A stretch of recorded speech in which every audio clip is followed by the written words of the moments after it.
Это история про моего самого родного и близкого человека, благодаря которому моя жизнь сделала крутой разворот, изменилась к лучшему до невозможного и уже никогда не будет прежней.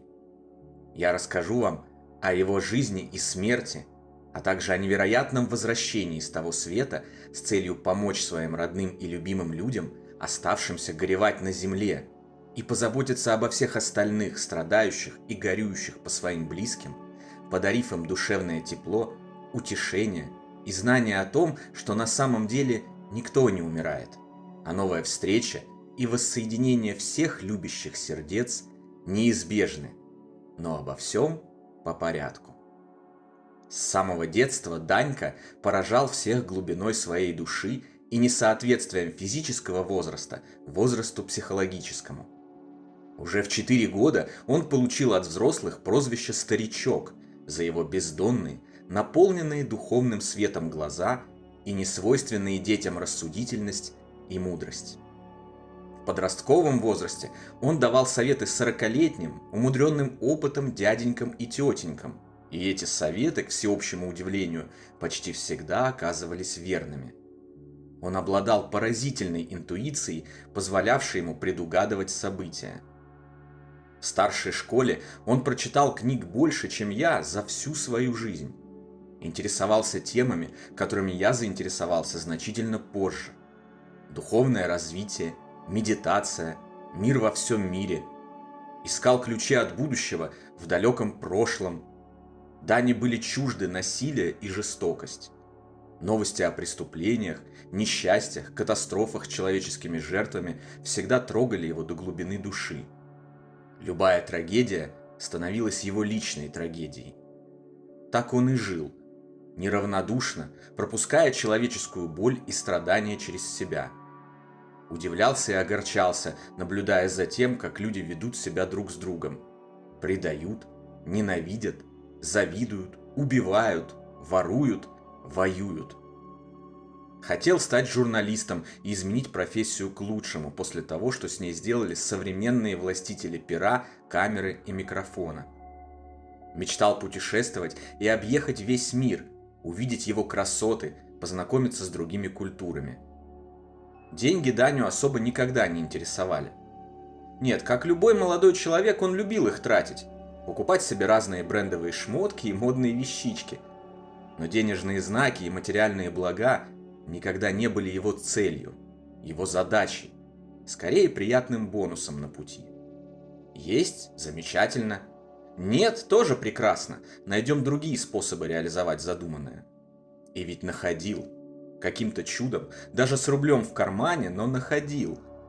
Гораздо важнее накопительства ему было найти себя и оставить след добра в нашем тяжелом мире, помогать близким и проводить время вместе с ними.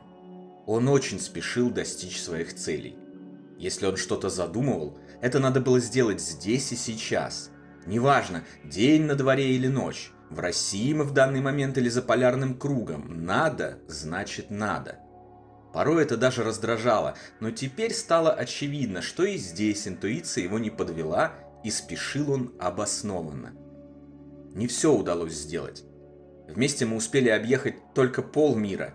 Образование журналиста Даня получил, но очистить профессию уже не успел.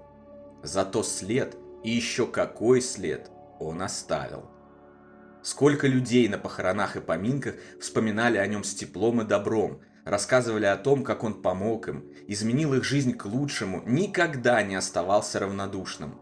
Сколько друзей, знакомых, подписчиков возносило к небу молитвы за него.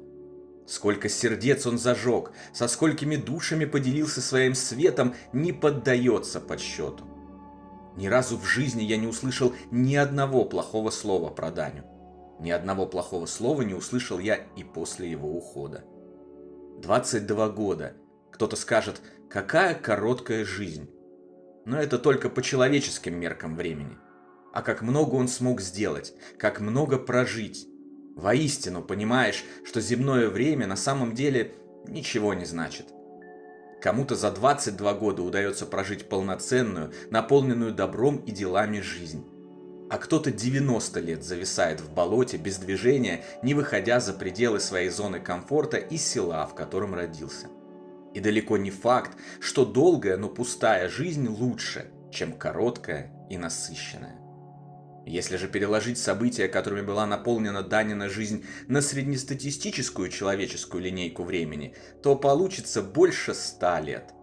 Несмотря на нашу разницу в возрасте, Даня всегда был для меня самым близким из родных человеком, как никто другой, понимающим меня и готовым в любой момент прийти на выручку, поделиться со мной знаниями и мудростью, встать плечом к плечу в любой, даже самой безвыходной ситуации. Что бы ни было, нападения мошенников, суды, болезни, финансовые трудности, личные проблемы, любые другие напасти, Даня всегда был рядом. Зрители нашего с Даней небольшого YouTube-канала никогда не забудут, как я волею судьбы оказался в бедственной финансовой ситуации, фактически оказавшись без средств к существованию, а Даня, находившийся тогда на Сахалине и узнав об этом, без каких-либо просьб с моей стороны сам немедленно взял дорогущие авиабилеты обратно в Питер, набил несколько огромных тюков провиантом и пролетел через всю страну, чтобы спасать своего родного человека и нашу кошку Няшу. И это касалось не только меня. Такое искреннее, неравнодушное отношение Дани к людям и их бедам, печалям и страданиям было его кредо. Стоило только кому-то из родных, близких, друзей Дани, а иногда и вовсе малознакомых ему людей попасть в беду, как он бросал все и с открытым сердцем несся на выручку, помогать всем, что было в его силах.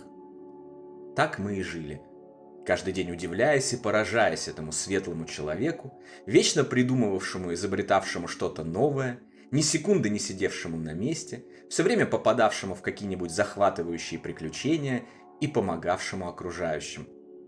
Впереди было счастье, семейный домик на побережье моря, как он и мечтал, и целая жизнь, наполненная интересными событиями. Все оборвала коварная онкология. Сначала заболела мама Дани, а затем, буквально через несколько месяцев, и сам Даня. Мы были в Сочи в те холодные февральские дни. Даня простудился, и вдруг стало ясно, что что-то не так. Простуда не проходила, все нервные окончания в груди заболели так, что он потерял возможность двигаться и спать. С трудом добравшись до Питера, мы отправились в больницу, где Дане и вынесли приговор. Огромная опухоль средостения размером 10 на 10 сантиметров с метастазами в подвздошную кость. Откуда взялась? Как успела так вырасти и не оставить никаких заметных симптомов? Это был гром среди ясного неба, расстрел, цунами и апокалипсис, произошедшие с нами одновременно. Я не могу даже корректно вспомнить те невыносимые дни. Все словно в тумане. Далее события разворачивались так быстро, что в состоянии шока никто особо ничего даже и не смог понять. Больницы, обследования, пункции, врачи, медсестры, иглы, капельницы, диагнозы, отчаянная химиотерапия и боль. Мучительная и непроходящая боль, она всегда была с ним. Робкая надежда, новые приговоры, снова слепая надежда и опять отчаяние. Все пронеслось словно за одну минуту. Через месяц с небольшим после того, как нам стало известно о его диагнозе, Дани не стало.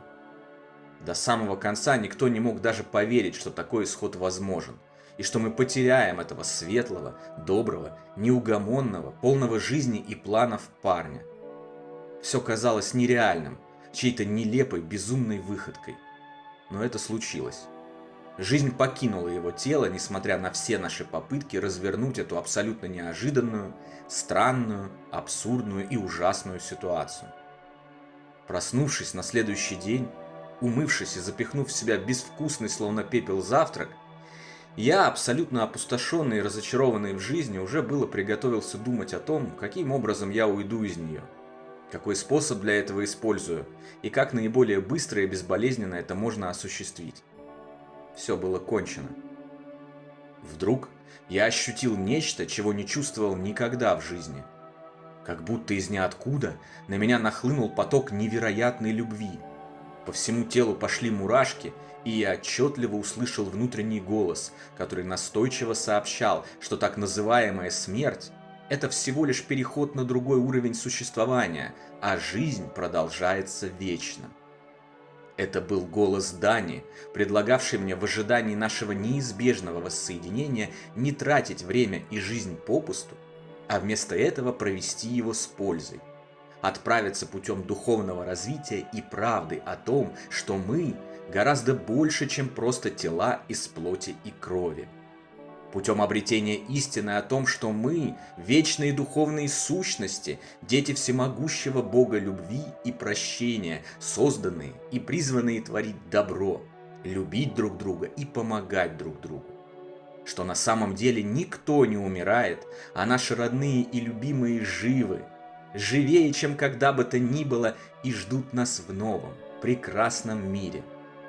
В привычных ему традициях неравнодушия ко всем людям Даня посоветовал мне пройти этим путем самому, а затем поделиться обретенными знаниями и утешением с другими. Так началось мое удивительное путешествие к свету и исцеляющим знаниям, которые теперь я имею возможность и честь разделить с вами.